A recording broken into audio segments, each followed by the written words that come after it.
Hi, good day. I'm Angeline PIOQUINTO from BSN-12D, and today I'm going to perform the hand washing technique return demonstration.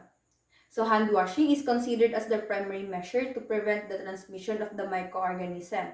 Therefore, it prevents the healthcare workers to associated with infections. So prior to the conduct of the procedure, first I'm going to ensure that all the equipments that I will be used is complete. This is to conserve time and energy. This includes the easy-to-reach sink, the antimicrobial soap, and the paper towel. Next thing to do is I'm going to stand in front of the sink. Remember that the sink is a contaminated area, so we must avoid touching it, and also our uniform should have never contact with the sink to prevent the transfer of the microorganism into our uniform. Next thing to do is we have to remove all the jewelry such as the wristwatches or the ring because the microorganism can easily lodge to the settings of the jewelries. Next is I'm going to turn on the faucet and adjust its pressure because if the water splash, it is from the contaminated sink, so it will contaminate our uniform. Therefore, we should always sure that the force of the water is just enough to flow in our hands. Next is to thoroughly wet our hands. The fingers should be pointing downward, and the hands and the forearm should always be below the elbow so that the flow of the water is from the least to the most contaminated area. Now, I will inspect my cuticles of my hands. Look for any abrasions, cuts, or lesions because open wounds can harbor a high concentration of microorganisms. So as I can see, there is no cuts or lesion in my cuticle. Therefore, I will apply a good amount of soap. And now I'm going to lather it to my hands, rubbing it palm to palm in a circular motion.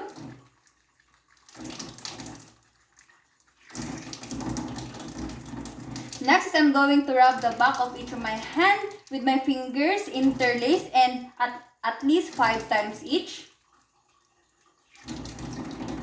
So soap cleanses by emulsifying fat and oils and it lowers surface tension. Now rub my palm to palm interlaced.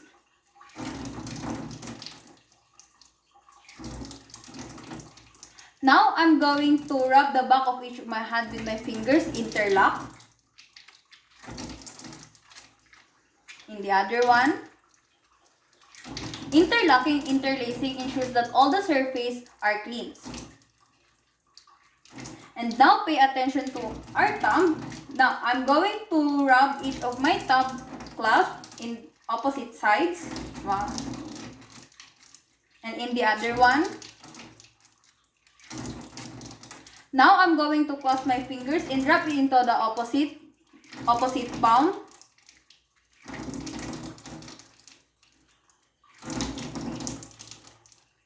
In the other one.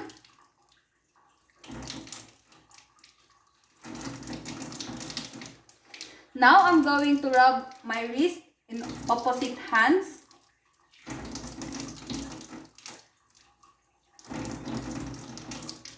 Now that we are done, I'm going to rinse my hands under the running water.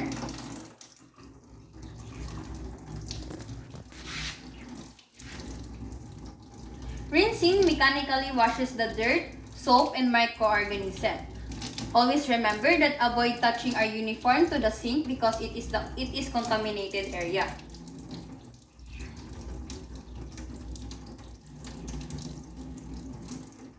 Now that we are done rinsing, I'm going to dry my hands using a paper towel. Start from the fingertips down to wrist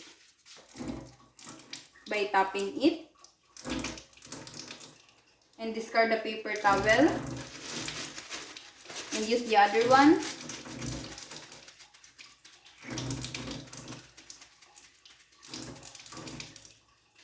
And in the other hand.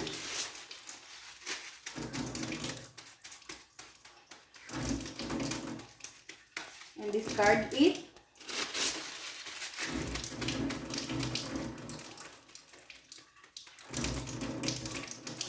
Now that we are done drying, I'm going to turn off the faucet with the use of paper towel. This is done because the faucet is a contaminated area. So we must use paper towel to avoid the contamination.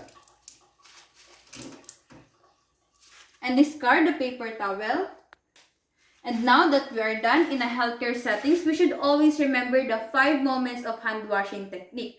First is the before touching the patient, before the procedure, after touching the patient, and after touching the patient's surroundings. That's all for today. Thank you.